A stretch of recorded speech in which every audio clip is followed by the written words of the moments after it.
আমার মা বলেন যারা নজওয়ান কইনা বেটি হল দুনিয়া খারাপ হওয়ার কথা নাই তাইনো এক মার পড়ে সামনে তাইনো মা বানাইলে বনি গেছে হাসান আলী মা শুনোই মা ওয়ালা এক দৌলত সোনার নবীর সাহেব বানি ভাইয়া আজকে যে জলসা দিন হইছে না নিয়ম বাজার লাগছে আপনার মাইজে 12 মজা বলা পাই নাই আপনার মাইজে আপনার 120 ফান দে বলা পাই আপনি 10 টাকার ফান এগোনিয়া মার আতর মধ্যে দিয়া হোক হে আমার আম্মা জান আপনার বলা ফেভারিট খানি আমি ফান আনছি আপনি ফান গুতা ভাইয়া দিল করে মন মুখ পাইছে আপনি একবার তা আসিলাম যদি রে জওয়ান তোমার মা 10 টাকার 12 মজা ভাইয়া মন ফান খুশ করিয়া তোমার মুখ পাইছে আসিলিস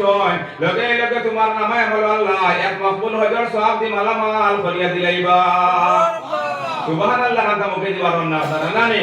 এক মকবুল হজর সওয়াব বুখারী শরীফের হাদিস ও রেকর্ডিং করে হই আনতে মাইদিরে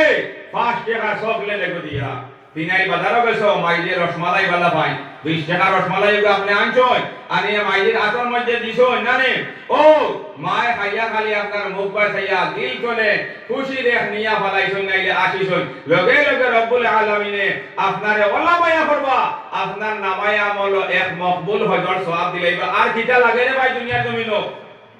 আর কিটা লাগে 3.5 লাখ উপরে আপনি খরচ করবা হজ যাইবা কবুল হইতে পারে না হইতে পারে কইবা হজ বললাম কবুল হইতে না কিলা আমরা সমাজও কয়জনের পয়সা হালাল আছে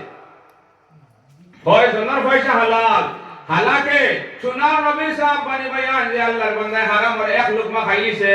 40 দিন পর্যন্ত আল্লাহর বান্দা তুমি নেক আমল কবুল হইতো না কবকা নাউযুবিল্লাহ একদিন সোনার নবী কাবার সামনে সাহাবারে আমরা নসিহত কররা ইতিমধ্যে সাহাবাই দেখলা আল্লাহর এক মুসাফির মানুষ লম্বা জানতে করি আল্লাহর বান্দা আইছে আল্লাহর বান্দা কাবার সামনে উঠে লম্বা লম্বা তওবা করে লগে লগে তার তওবা দেখিয়া সাহাবার দিদার মধ্যে তরস পয়দা হয়ে গেছে ওয়াম্মা পয়দা হয়ে গেছে সাহাবাই বলে ইয়া রাসূলুল্লাহ আল্লাহর বান্দা তো সারা কাম মানাইলা আল্লাহর নবী কইলা কেমনে কাম মানার বলে আপনি কইছো আল্লাহর বান্দা মুসাফিরে দোয়া করলে আল্লাহ কবুল করিলাই হে মুসাফির মানুষ আর হিদিতে হে কাবার সামনে দোয়া করে আপনি তওবা করে তার সারা জীবন সারা গুনাহ আল্লাহর বান্দা maaf করাইলার সাহাবার হয় কে সত্য না হই যায় সোনার নবীর সাহাব বানি যদি মুসাফিরে দোয়া করে আল্লাহ কবুল করিলাই কাবার সামনে দোয়া করলে তওবা করলে আল্লাহ কবুল করে ও সময় মুসলমান সাহাবারি বাহি শরীফে সোনার নবী কইলা হে আমার সাহাবা বল আমি তা দেখিয়া তোমরা তা দেখরাই না সাহাবা বলে ইয়া রাসূলুল্লাহ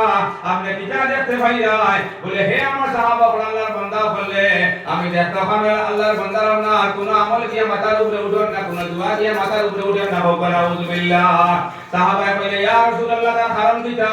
বলে মাতআমুহু হারামুন ওয়া মাশরাবুহু হারামুন ওয়া মালবাসুহু হারামুন হে আল্লাহর বান্দা বললে আল্লাহর বান্দা হইতে পারে মুসাফির নাইলে হে আপনার কাবার সামনে বইয়া তওবা করে কিন্তু আল্লাহর বান্দা যেগুলা খাদ্য বস্তু খাইছে যেগুলো খাইয়া হে রক্ত মাংসরে মানাইছে সারা হারাম খাদ্য বস্তু খাইছে যেগুলা শরবত পানিরে পান করছে সারা হারামর পান করছে যেগুলা খাবার বিন্দি আল্লাহর বান্দা কাবার সামনে বইয়া তওবা করে দোয়া করে সারা হারাম না হারামর বিন্দি দোয়া করে যার কারণে আল্লাহর বান্দা তো মুকদ্দাস জায়গার মধ্যে গিয়ে দোয়া করার পরে তার কোনো দোয়া গিয়া মাথার উপরে ওঠে না ভাইয়াই শুনুন ও আপনার আমার 3.5 লাখ খরচিয়া হজগিয়া কবুল হইতে পারে না হইতে পারে কিন্তু মাইদিরে আপনার হজিও খাওয়াইছো লগে লগে কবুল শুনুন আজকের দিন নজওয়ানে বেটির কথা শুনিয়া মাইদিরে অনেক গুতো ওলা পাগল আসল ইতারে পাগল নাই আরো কোনটা কইলে বিচারো এক গরি আটকিতাম নাই এক গরি আটকিতাম না আল্লাহ কইলা হে মালাউন আল্লাহ কইলা হে জ্ঞানহীন আমি কইলে কিটা অসুবিধা আছে হাসানানি মার 2-3 বছর বেটির মা দুনিয়া মাইদিরে বুড়া বেঠল এলা হয় নাই সমাজ ইলা একটা আসল হে নজওয়ান যেদিন আপনার নজওয়ান হুয়ায় আপনি বিলদই দিবাই আপনার জওয়ান হুয়ায় গার বলে দিয়া আপনারে বুলা বেটা কইব আপনারে কইব আপনি কোনটা বুঝুন না আপনারে বেকুব সাজাইব ওদিন আপনি বুঝবাই আপনি আপনার মাইদিরে বুলা বেটি কইয়া মাইদি সিনার মধ্যে কত খান আঘাত দিছলাই মাইদিরে একটা বুলা বেটি কইছ নয় আজকের দিন আপনার বাজারে দোকানে খান আছে আপনি রোজানা 9টার সময় শাটার লাগাইয়া বাড়ির মধ্যে আয় ডেইলি আপনি 6টা খান বালা করে 16 আনা বাড়ির কোনো মাংস কইতে পারতো না আপনার জীবন সঙ্গী বিবি তাইও হইতে পারতো না, আপনার মাইজে হইতে পারবা। আমার হুয়া কোন রুমের হুয়া কোন গুলোর হুয়া কয়টার সময় আয় মায় সুন্দর করে কইতে পারবেন। মনে করেন ইনকে বলা একদিন হইছে রাত 10টা বাজে গেছে, আপনি আবু আইসেন না, বাজার থেকে দরজা আপনার দোকান বন্ধ করিয়া বাড়ির মাইছে তোরা হাহু করিয়া বাড়ির মানুষ ঘুমাইছিবা। যে বেটির কারণে মাইদিরে বুলা বেটি হয়ে যায় আর বেটিও ঘুমাইছিব, কিন্তু মাইদি বুলা বেটি সারা বাড়ির মানুষ মুসলমান নিরিবিলি নির্জনে ঘুমাইরা, কিন্তু আল্লাহর বান্দি ঘুম লাগে না। বুলা বেটি দরজা এখান খোলা, ফনে ঘরের মধ্যে যাইয়া ফনে বারিন্দার মধ্যে যাইয়া ফনে সুপারি খাইলা, কোনো মানুষের দেখার লগে লগে কইলা হে আমার হুয়া গো আবু আয়না কিতা লাগিয়া তুমি দেখছনি।